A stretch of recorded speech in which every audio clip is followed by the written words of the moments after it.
Hello everybody and welcome to today's video. Today I have something long overdue. I said I was going to do it a long time ago and it's just very well taken me a long time to figure out something I like. So nonetheless I'm bringing to you my Magicka Sorcerer build. It's going to be a PvP healer, PvP support. I've worked on this for a good while and I finally came out with something I do enjoy. First off here, we're going to start with a Dark Elf. Now usually I play Bredens for my PvP healers. This guy just happened to be a Dark Elf, and it does work out pretty well for him. I'm going to show you why in the future here. But we're going to put 64 points in the health. We want to get that health way up there, because we're not using any defensive item set for our character here. We are using some sets that will definitely help you survive, but they're not heavy armor, they're not defensive enough, they're not going to bulk you up. As you can see with my resistances here, just on the sword and shield bar, we're about 23k spell resistance and just about 19k physical resistance. This is unbuffed, this will go up when you press all your buffs and get reset. See here, our Magicka recovery is about 17, almost 1800. Health recovery is up there too. Health recovery is not too important, but we do have a lot, and you will see why very soon. Spell damage, crit, those are both decent numbers for being unbuffed. Now, let's hop into the item sets, which are going to be the bread and butter of them. Now first, I couldn't figure out a good combination of sets to use as a monster set, as a healing set. So what I decided to do here is I went with the Gaze of Sithis Mythic. Now this, you can put also an impenetrable. I have it infused just for a little bit of extra stats. It's going to add a lot of health recovery, and a lot of armor, but it means that you can't block. Now, with the Sorcerer, you have a great escape tool, which I'm going to get into. You're going to be able to disengage if anybody comes for you. You're not going to really need to block too much. That's not important.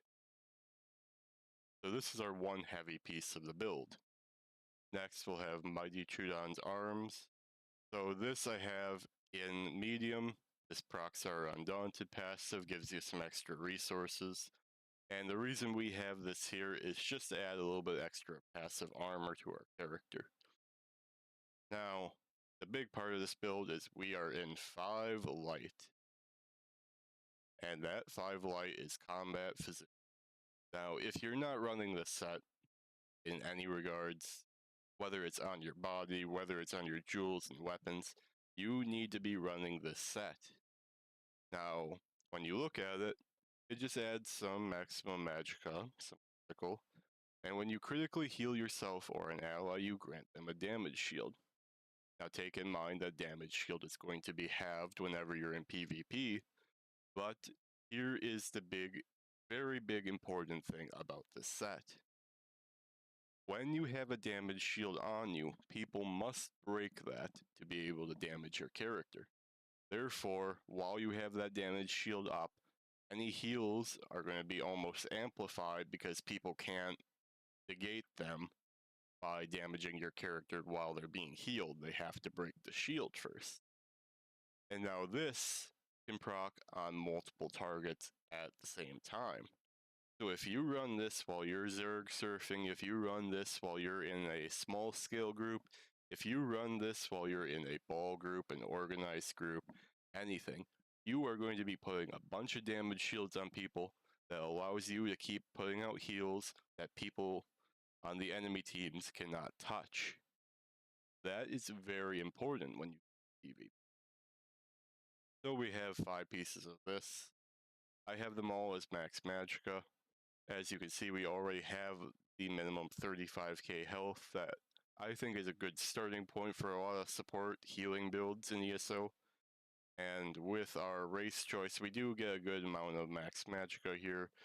So I'm kind of comfortable leaving these on all max magicka glyphs, but you could make the big pieces tri-stat if you would like. Now, you do see here I have reinforced on the big piece, and the little pieces are actually Nirnhoned. You could go well fitted, you could put reinforced on here, But I was personally thinking, we have such low resistances when we're unbuffed. How can I mitigate this? And Nirnhoned is a little bit overlooked, except for when you get into very niche scenarios like this. I think it's a good fit here. It's going to be up to personal preference if you want to change that, but I've been playing with it a little bit and I do like it. Now our second set, which is a very staple healing set, it's something very great for PvP.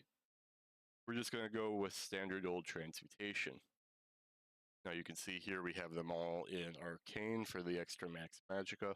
You can put them in Infused. If you want to play with a more organized group, you may also be asked to put them in Swift. Nothing wrong with going Swift jewelry in PvP. Speed is very important. Now this is going to add more recovery, more critical, and whenever you heal yourself or an ally with a healing overtime ability, you're going to give them a bunch of critical resistance for 5 seconds. And this can go out to everybody all the time while you're spamming your heal overtime skills anyway. So this is a very good set. If you are in a more organized group and you're going to play with friends that you can trust, you could swap this out for Rallying Cry. But just for general solo, small group, or even some ball groups, they will ask you to run Transportation. It's a very good set and you shouldn't overlook it. Now, we have one recovery glyph on here with 2 damage. We have a sword and shield transmutation. Defending and impen are the most important traits. The enchantments, you can put what you need on here. Our back bar is a restoration staff transmutation. We're going to have the berserker weapon damage enchant there with the powered trait. Now let's hop into our skills. This is going to be our front sword and board bar. We have Hurricane. This is our major resolve. The minor expedition is going to help you get around. It's going to help you survive. It's not too important that it has any damage because as a healer, you're probably going to be keeping away from people anyhow. Now, Blood Altar here, this is a flex spot. You can kind of throw whatever skill you want to put in here.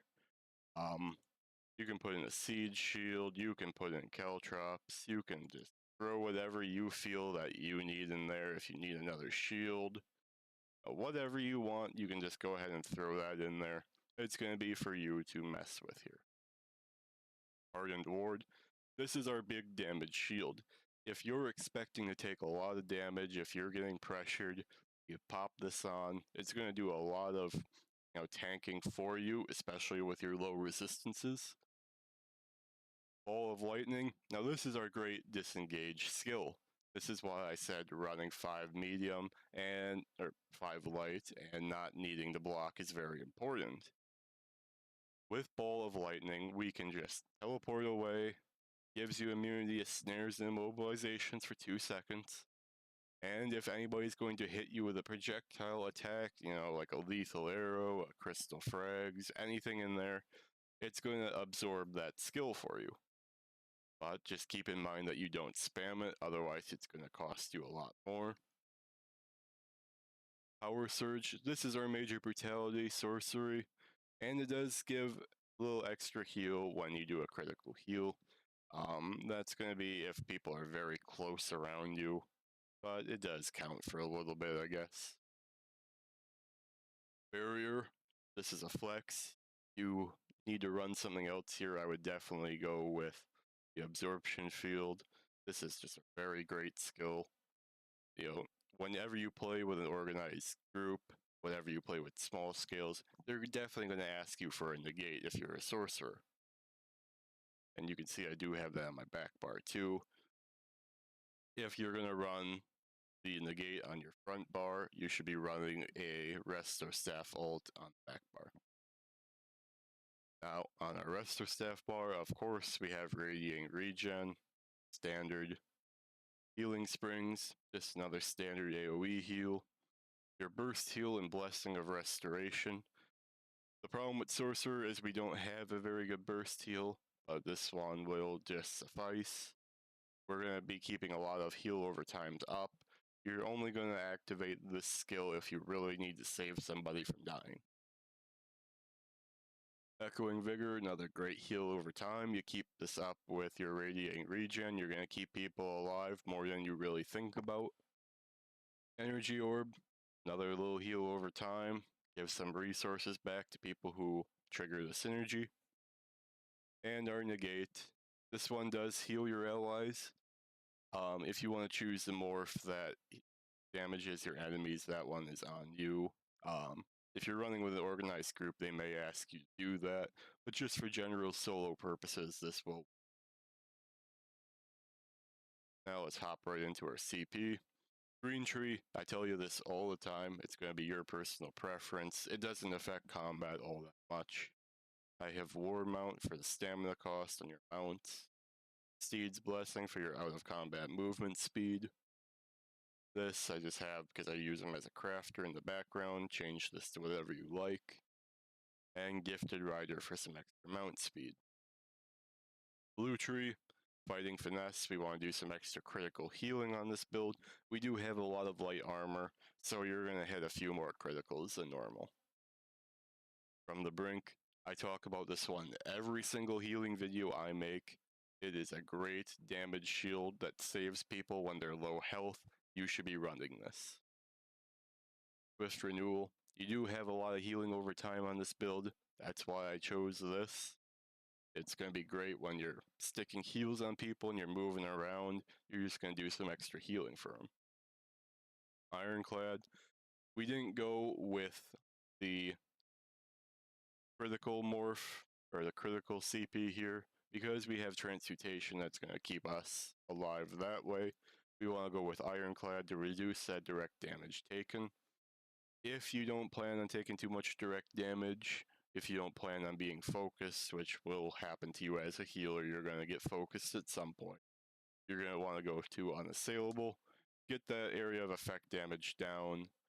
That's going to go for siege, bombs, all that kind of skill. Into our red tree, Pain's Refuge. You don't want to have too many negative effects on you, but the more you have with the healing you output and your damage shields, it's going to make it much easier for you to survive if you have the CP. Clarity, movement speed in PvP is king. You're always going to have this slotted unless you're a tank. Boundless Vitality, give yourself some extra health. And Bastion. We do a lot of damage shields, whether that's just being applied on your allies with Combat Physician or on yourself. This is a good CP to have whenever you're going to, have some damage shields going out. Now, without much more to say, that is the simplicity of this Sorcerer build. I do like it a lot. I hope you give it a try. Let me know what you think about it. As always, love you guys, and I'll see you next time.